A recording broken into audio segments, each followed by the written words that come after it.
Assalamualaikum warahmatullahi wabarakatuh. Sampurasun baraya tepang dan udah sareng pidangan dongeng Sundanya.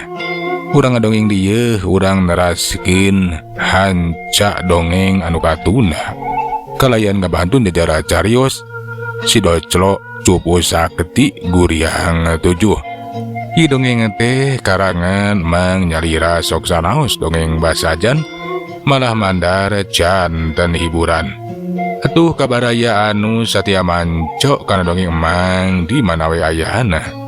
Mugia sadayana aya dina kasehatan lahir sinterangan batin dilalancarkeun sagala rupinanya tong hilap di rojong ditaroelan tombol subscribe.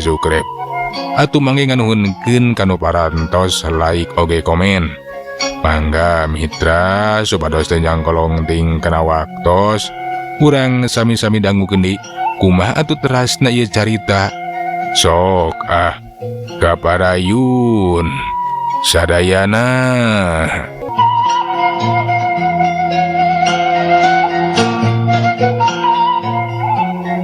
Ari karajaan anu arek mimiti ditalukeun teh nyaeta Karajaan Agra Bintapura. Kerajaan anu aya di belah kidul. Atuh singkatna carita, Sirungkawa laju ngajakan sakabeh prajuritna, hayu cenah urang perang, urang nalukeun Karajaan Agra Bintapura. Kasakabeh abdi kaula dina enggoni ngawujudikeun cita-cita ngadekeun karajaan gede. Ayeuna kula umajak pikeun nalukeun Karajaan Agra Bintapura supaya urang boga pangaruh, boga kakawasaan. Ku kitu na maraneh kudu saya gadiri toh pati jiwa raga. Kumaha sanggup? Kabehana oge atuh manis saur manuk. Mangga cenah siap Gusti. Keun cenah jisim abdi sabarakan cage siap perang. Tunduk taluk tumut kana parentah ti Gusti Prabu. Kabeh oge atuh eueuh anu wani bahada bugusieun jeung deui eueuh pilihan. Leuwih ade ge kudu nurut we tibatan kudu cilaka mah. Atuh basa ngadenge para prajuritna saur manuk siap bikeun tempur, maju ka medan tempur, sajaga ka medan danaraga. Sirungkawa teh atuh mani bunga. Syukur lamun kitu mah euy. Ayo ayeuna keneh urang init. Maraneh kudu teuneng ludeng. Ulah boga kasieun euy. Sing yakin lamun pihak urang teh anu baris unggul. Mohon Gusti. Jisim abdi mah yakin pihak urang tangtos anu bakal unggul. Nagara Agra Bintapura tiasa ditalukeun. Sakomo kapan ayeuna teh ieu perang teh langsung dipupuhan ku salira Gusti Prabu. Moal miseureuk Gusti, tinang tu urang teh bakal unggul. Bener euy Patrawaja. Si laing mah yakin bisan ka dawek. Da meureun geus kabuktian kumaha kasaktian dewek euy. Moal aya jalma di kolong langit anu mampu ikeun mapakan atawa nandingan kana ilmu dewek. Hidup Gusti Prabu Rungkawa, hidup. Hidup Gusti Prabu Rungkawa, hidup. Para prajurit manireang, hidup cenah Prabu Rungkawa hidup. Mere sumanget kabatureuna ulah arek sieun cenah kulantaran kaban urang teh boga raja anu gagah sakti mandraguna moal aya jalma anu mampu pikeun ngungkulanana.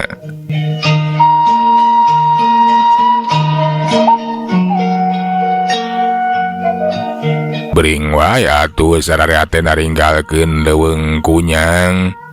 Pasukan nu langsung dibebuhan ku Sirungkawa teh kabeh ge samakta ku bakarangna sewang-sewangan. Aya anu marawa tumak, mawa pedang, parang, kolewang, bandring jeung gegendir.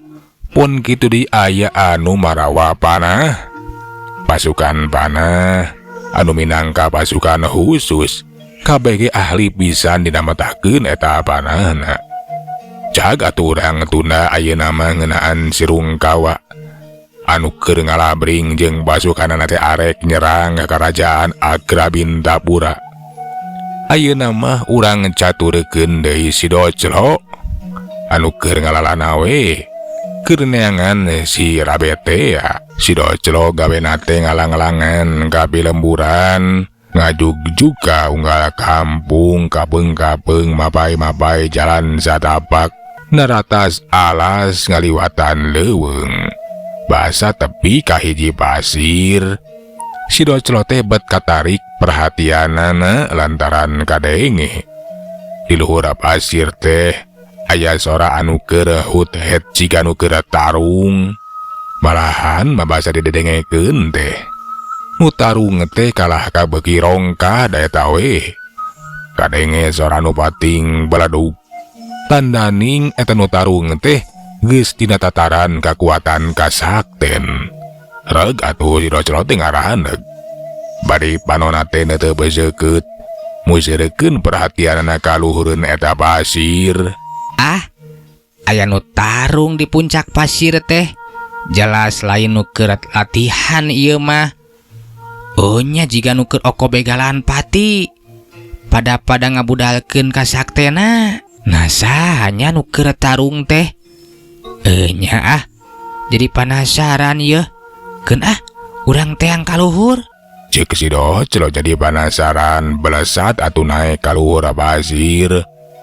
Basa tepi ka puncak pasir breh katempo aya saurang aki-aki nu geus sakitu kakolotanana nya ngarepan awe ngora anu katempo eta awe teh geulis serupa. Ngan bae nilik tina kaya nama lain wanita biasa tapi saurang jawara wanita.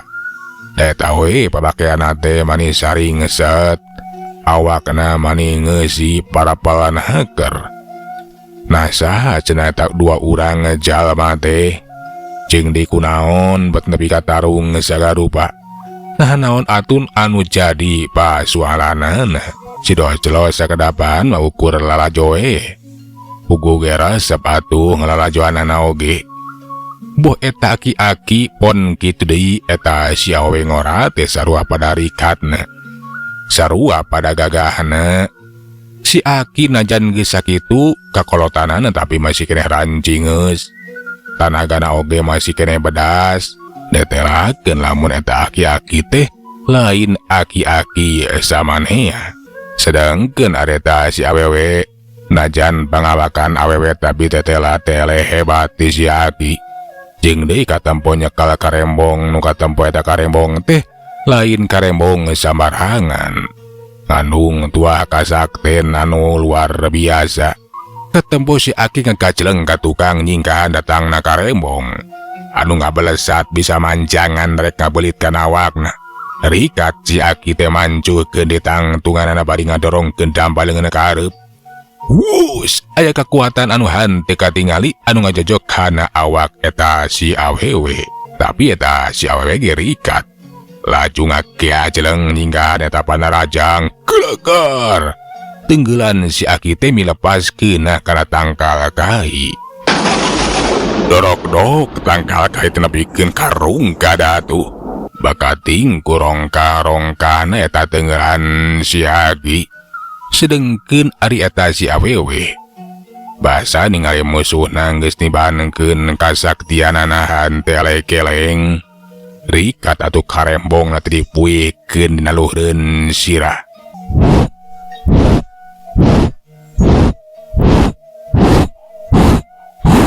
Belesat karembong teh ngadadak manjangan ngabelesat arek ngabeulitan kana awak si aki. Si aki suhur teh lamun seget cicing di eta batempatan tinang tu bakal cilaka awakna bakal kabulan gue eta karembong. Gentak atuh ngagajleng di ka tukang bari ngacudalitkeun awakna ka tukang cudalit. Bari kiwari mah nimpukeun leungeun ka tuhuna. Wus. Aya kekuatan nu prongka luar biasa beranyai geleger.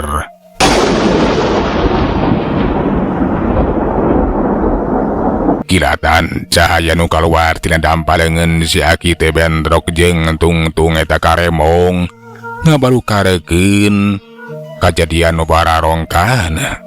Sorana maning ngabaladag mata katorekan kana ceuli. Lamun seug jago biasa mah tinang tua tu.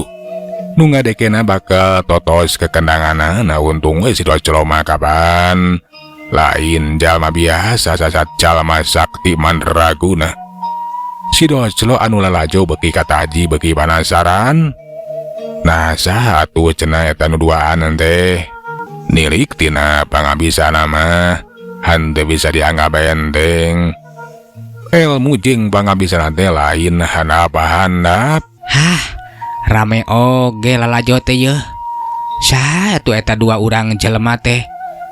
Teteh lah hebat oge pangabisana, henteu bisa dianggap enteng. Tadi ku aing kasaksian ajian gelap amparna geus tepi kana tataran pinunjul. Tapi eta si awe oge tah boga karembong anu hebat, karembong sakti, bisa nada eta ajian. Nilik tina kaayana mah dua teh masih kene saimbang. Ah, enyakeun we ku aing bakal lajoanan deui yeuh ngan hanjakal eueuh tukang dagang. Lamun sik aya tukang suuk, tukang lotek, meureunnan bari ngalotek atawa ngahakanan suuk aing teh bari lalajo atawa aya tukang bajigur. Tapi kapan kangaranan di luhur pasir? Nu aya mah aya ge kunyuk we tuh sarua milu lalajo. Tapi ayeuna mah kapan geus birat sarwakeun meureun ngadenge sora anu ngabaledug. Si Doclo teh ukur gegerenengan sorangan we bari merhatikeun deui kanu keur tarung sabada bentrokan eta dua kekuatan. Si Aki jeung eta si awe ngora teh acan waka maju dina rajang. Duana teh pada ngatur reng haban napasna. Pada mulikeun deui tenagana da puguh pasti capek kangaranan. Geus nguras tenaga jerona.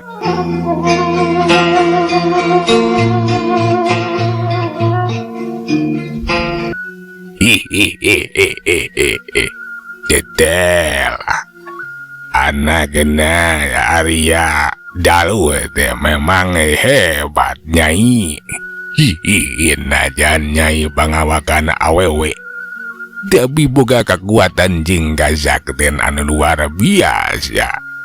Tapi ulah waka gede hate. Najan nyai kagazakti moal arek bisa ngeregeun Aki. Kurang ajar maneh panompet. Leuwih hade ge serah bongkokan. Ayeuna keneh maneh kudu kabawa ka karaton. Bakal dijagrageun ka Kanjeng Prabu ngarasa gancangna menang hukuman anu satimpa. Nah, ainya aya kumaha gesa ka Aki teh. Nah, salah naon atuh Aki teh nyai. Aki mah teu rumasa nyokot pedang rak-rak langit anu minangka barang pusaka di karaton. Aki ulah coba-coba ngangles. Lantaran kula moal arek neangan jurig anu teu kadeuleu jelas. Aki kapan anu cenah mah nu boga pancen ngajagaan eta bumi alit teh. Anu apa? Lamun di eta bumi alit teh aya barang pusaka. Nyata barang pusaka anu sakti mandraguna nyata pedang rak-rak langit. Sasat kapan eta pedang teh dijaga. Ulah nepikeun kakak panggih ku sing sawai oge. Lamun seug dicekel ku jalma jahat, tinang tu bakal jadi mamala. Ari si Nyimas. Aki mah teu rumasa Nyimas. Najan Nyimas sareng urang karaton teh mamang saka Aki. Sinang aku Aki mah teu rumasa kapan leuwih ade ge Aki mah milih kakaburan oge. Janya nama lain rumah geus boga dosa tapi nyingkan bahaya emung nebikeun ka bentrok jeung urang karaton Nyimas. Kapaksa kula bakal nyieun tindakan ka Aki. Lamun Aki keukeuh emung ngaku Aki teu rumasa geus nyokot eta pedang rak-rak langit. Nya teu langkung Nyimas. Namung hapun dan panginten aki ge moal cicingeun tinang tos aki teh bakal ngabela diri. Hihihi sok. Bade dugi ka mana mangga urang teraskeun tarungna. Terus terang aki ge penasaran nah dugi ka mana kahebatan Nyimas teh. Salaku Senopati di Tanjung Kidul. Hihi oyong terang. Kumaha hebatna putrina Pati Arya Dalu teh. Kurang ajar. Tetela geuning aki teh kalahkan nangtang ka kula. Lamun kitu carana mah hampura aki. Lamun kula bakal kejam jeung telenges lantaran geus jadi kawajiban. Kula salaku senopati nagara pikirinak jalma jahat. Nyanyi Mas laras pisan. Kewajiban hiji senopati mah nyata ngajaga keamanan negara, ngajaga katentraman kerajaan. Sor urang bukdosikeun namung hapunten sekali deui. Agi mah sanes jalma jahat. Sakumaha anu dituduhkeun ka Agi ti pihak karaton. Sing horeng si mana horeng eta si awewe ngorat eta yalian ti Nyimas Salakancana nyeta senopati ti kerajaan Tanjung Kidul sekaligus putrina Pati Arya Dalu anu gagah saketi. Sedengkeun ari eta aki-aki teh tayalian ti Aki Panompet anu baheula teh kung si boga pancen pikeun ngarumat barang-barang pusaka anu aya di bumi alit ngan bae ti sabang brak pedang rak-rak langit pedang sakti anu diteuneun di bumi alit teh ngadak leungit. Si Aki Panompet teh milih kabur ngaloloskeun diri tibatan keuna ku pitnah da eta tuh. Si Aki teh dituduh geus maok eta pedang rak-rak langit. Iwa hari eta Nyimas Salakancana teh boga pancen dinu jadi baba pikeun nyangkalak Aki Panompet nu cenah mah kiwari teh nyumput di pasir Gurawes ngan bae teh gampang pikeun meruhkeun nalukeun eta si Aki. Kulantaran Aki Panompet teh lain aki-aki sambarangan. Kangaranan anu kungsi boga pancen ngajaga bumi alit. Tang tuwe atuh boga tingkat pangabisa anu lain lumayan. Bisa kasebut boga pangabisa anu pinunjul, boga kasaktian anu luar biasa.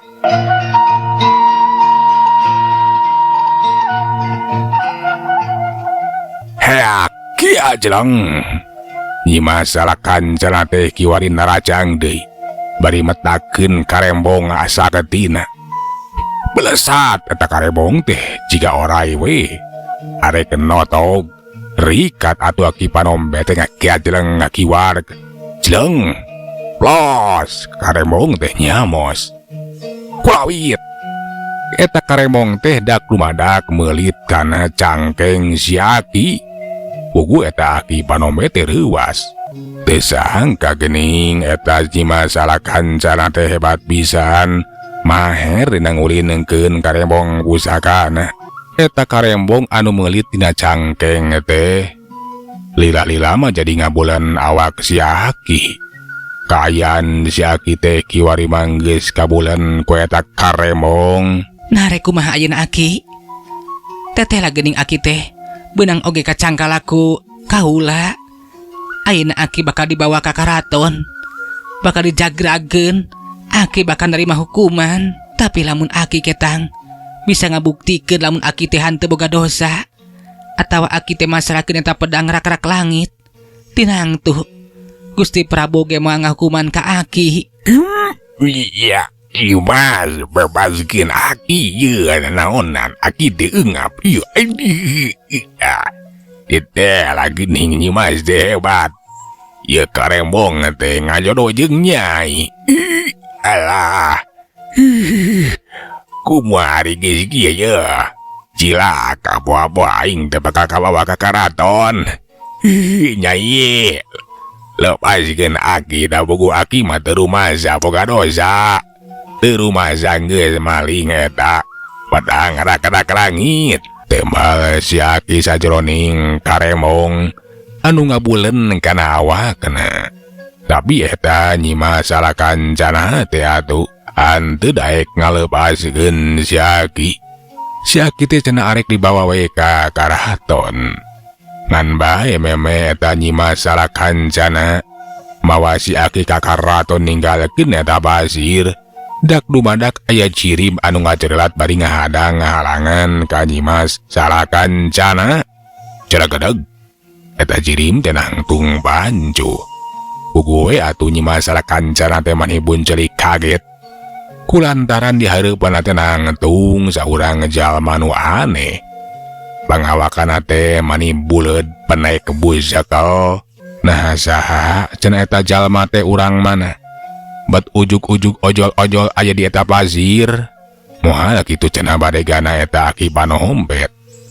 Atuh baka tingku penasaran. Nyimas salah kancana teh laju we atuh tumanya.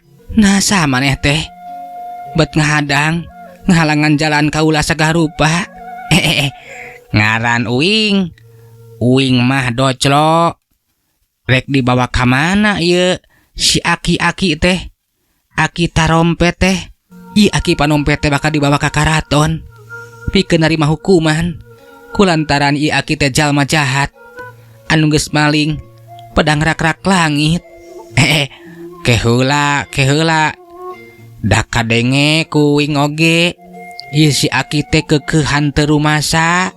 Kahade ulah mitena, ulah nuduh tanpa bukti. Kapan bahaya eta teh? Nanggeus kabuktian kitu lamun ieu si Aki anu geus maok eta pedang rak-rak langit teh. Nah maneh teh beta capek sarupa kitu. Jelas kulantaran kapan ieu Aki Panompet teh anu boga pancen pikeun ngajaga bumi alit, anu nyaho kana kaayaan di jerona nyata loba barang pusaka. Anu salah sahijina teh nyata pedang rak-rak langit, pedang anu geus lila diteundeun di bumi alit. Dijaragaan kulantaran kungsi ngagenjleungkeun jadi mamala. Keheula atuh ulah wakanyang ka si Aki Tarompet. Can karuhan najan si Aki teh boga pancen ngajaga eta tempat neundeun barang pusaka. Kapanan sagala oge kudu aya buktina, kudu aya saksina. Nah aya nu kungsi nyaksian si Aki nyekel atawa maok eta pedang rak-rak langit. Ari anu nyaksian mah eueuh, tapi moal arek neangan jurik anu teu kadeuleu. Kulantaran kapan ieu si Aki Panompet teh nya pokona mah nyaho kana kaayaan di bumi alit, nyaho kana eta pedang rak-rak langit. Lamun kitu mah kakara oge atuh nyangka acan bener-bener yeuh aya bukti nu bisa ngabuktikeun lamun si Aki teh boga dosa. Ki, nah bener Aki teh teu rumasa? Anar Ujang, Aki mah teu rumasa geus nyokot eta pedang rak-rak langit. Nah saha ieu teh Ujang teh? Potaat arek ngan belaan Aki sagala rupa.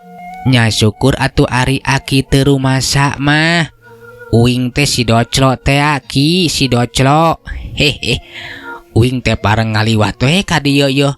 Ngadenge aya nu keur tarung. Jadi Aki teh teu rumasa geus nyokot eta pedang rak-rak langitnya. Alus atuh lamun kitu mah. Ngan bae meureunan Aki kudu bisa ngabuktikeun lamun Aki teh hanteu salah. Puguh ge sejang bikeun ngabuktikeun ngabela diri teh. Ieu jelas. Kudu kapanggih eta pedang rak-rak langit teh. Sajalma nu geus nyokot, nah nu geus maok nantinang tu Aki teh bakal salamet jang. Satungtung teh kapanggih eta pedang mah. Pasti Aki teh bakal diteken, bakal disalahkeun. Nya oge atuh da. Bongana Aki boga pancen pet ngajagaan eta barang pusaka sagarupa keamanatan. Jadi lamun aya kalengitan teh Aki jadi kasalahkeun. Tapi keun lah. Pokona mah keun we ulah ngarasa sieun lamun teu salah mah. Pokona ieu si Aki teh ulah waka dibawa ka itu da can karuhan boga dosa. Keun uing tanggung jawab. Uing bakal ngabantu neangan eta pedang naon? Pedang rak-rak langit. Nyata eta pedang rak-rak langit. Keun ku uing bakal diteangan sugan we kapanggih. Nyaki urang teangan eta pedangna. Jajang nun we ari arek. Milu ngabantu nulungan kaki mana neangan ada pedang. Wah, syukur we. Aki mah kalintang bunga najang. Kula mah teu panuju tetep. Si aki panompet teh bakal dibawa ka karaton. Ku kituna sia ulah coba-coba ngadang atawa ngahalangan. Kunaon ari si Nyai aya ku kekeh teuing arek mamawa jalema anu teu boga dosa. Lamun kitu mah ulah nyalahkeun ka uing. Uing bakal kekeh bakal ngahadang, bakal ngahalangan, bakal nulungan ngabelaan si aki. Kurang ajar. Lamun kitu mah sarua jeung hayang sarua dicangkalak, dibawa ka karaton, pikeun narima hukuman. Nya, sok rek kumaha?